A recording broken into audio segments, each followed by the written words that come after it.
people is, what are our economics? What are the things that our politicians, our civil rights movement put the overall Black populace in a better economic position? And when I interviewed this kid, Marvin Lyman, the other day, and he had the statistics. I'm not a statistics man. I just go by my life. I live it. I know what it's like to be Black. He said that we had the same economic status when we were all enslaved. And that's almost 200 years. And when these politicians, our politicians, talk about wait in 1969, and in them days when Lyndon Baines, Martin was saying, we can't wait no longer. Look at Kansas City, Rev. My sister-in-law and brother-in-law belong to your church.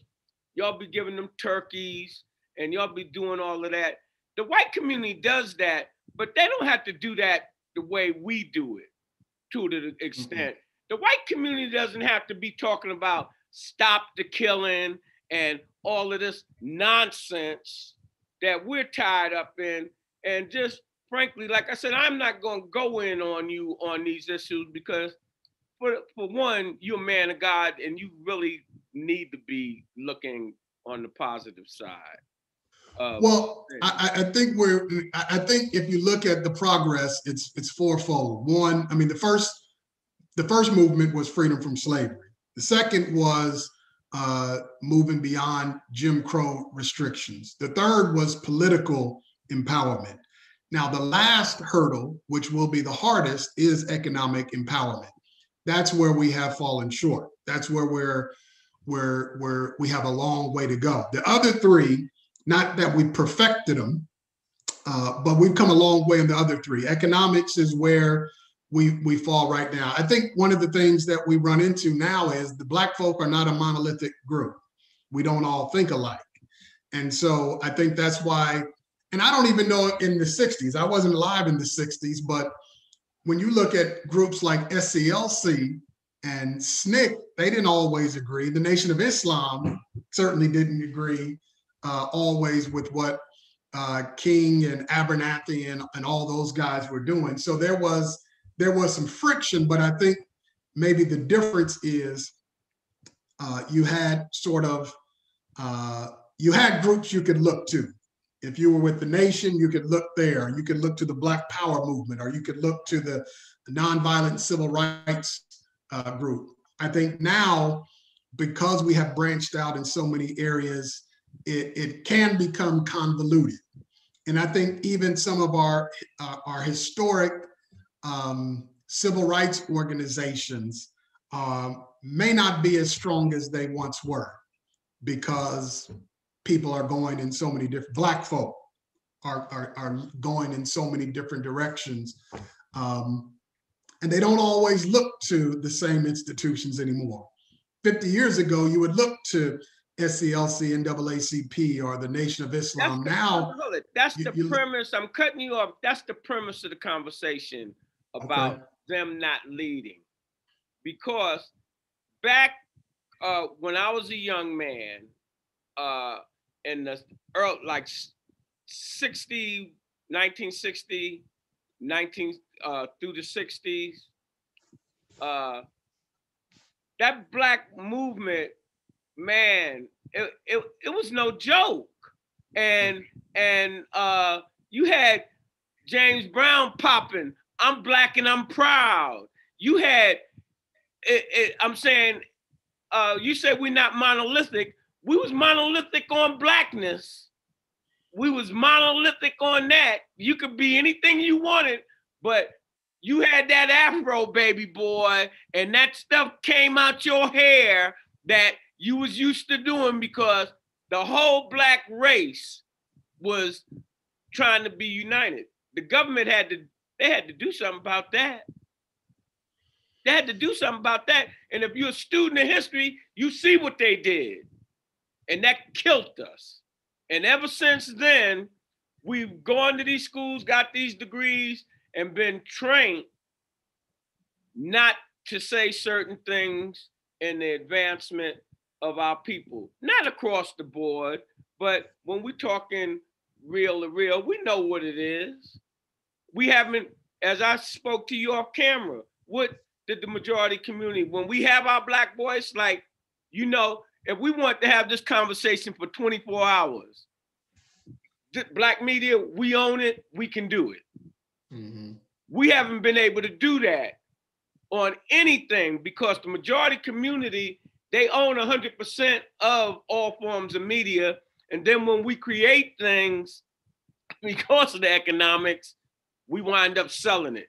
It still looks Black, but if you're not understanding the psychological implications and what is being, they call it programming. Mm-hmm. They programming you, and we're not understanding that. And I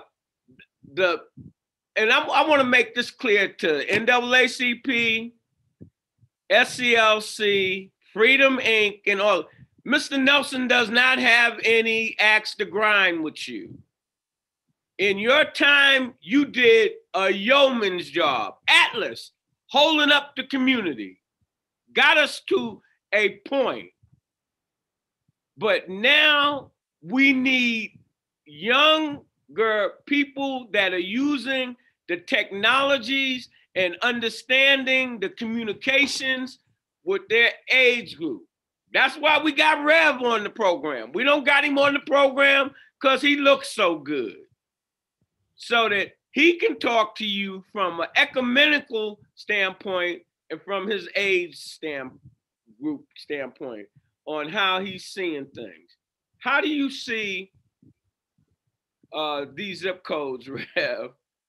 64127282930, and there might be one other. And that's from down there off of 18th all the way back to where we at. How do you see us in a health position, in a business position, and our schools position? Well, one, I don't think we can ignore systemic racism that has played a factor in this. When you look at those zip codes, you're seeing the result of white flight. You're seeing the result of redlining. You're seeing the result of, once that redlining comes in and the school district, Kansas City, Missouri school district changed drastically, and the businesses leave, and then the schools aren't funded. We have a fundamental flaw in the United States, that our property taxes pay for the schools, which automatically says if I live in a poor community, then my schools aren't going to get the same kind of funds that a school out in the suburbs would get. No fault of the student, no fault of the teacher. It's just a fundamentally flawed system that we have. And as long as that's in place, we're always going to have poorer communities that don't have the same resources in their schools that other students. Again, boy, you so egg-headish like some of my other guests. You're pointing that out, right? Tell our audience, because you know these systems was designed specifically to keep us in this position. It's not like, oh, the system was flawed because it was flawed. Let's point out who the system was designed to hold back. Oh, absolutely. No, it was intentional the way it was designed to hold black and brown communities. The same thing with redlining, when the insurance companies and banks say that people who live in this zip code are high risk. So the insurance rates are a lot higher and the bank loans don't come. That gave room for the lending companies to come in. It's all. Hey, I cut my people off. I want to cut you off again. Let's tie that school situation. These are things that boards and politicians put in place that are hindering you. And that's what it's going to take to fix it. And let's talk about, that's why it's so important, Black community, for you to know who's on your school board, what they're doing. So yeah. I keep interrupting, Rev, to point out to our community, because it's like we on automatic control. Somebody's gonna go and represent us. No, we got to do it. I think one thing that our elected officials have done to hurt our community, and you know, because I'm not a politician, I don't know all the ins and outs, so maybe they'll tell me I just don't know, and I'm wrong. But giving tax breaks to companies that are in the Kansas City School District. I know Dr. Bedell, superintendent of the KC schools, has asked. I mean, those tax breaks are hurting our schools, because you're giving these major corporations license to come in and to withhold money that would benefit our schools. Again, maybe a politician might come in and say, well, I don't know all the ins and outs. But as someone on the outside looking in, it looks like that's hurting our schools. Hold it. They know the ins, you just on the out. That's the problem. Our politicians know the ins, but our community is on the out. And living in reality, audience, this is how it go. I said, I'm laying this out on all shows. And I don't care whether you're a white politician, a Black politician. If you're a politician, look what politician up in the dictionary and see what that says, how they are. All right. So with that being said, politicians go into office. The first thing they take care of is the corporate community.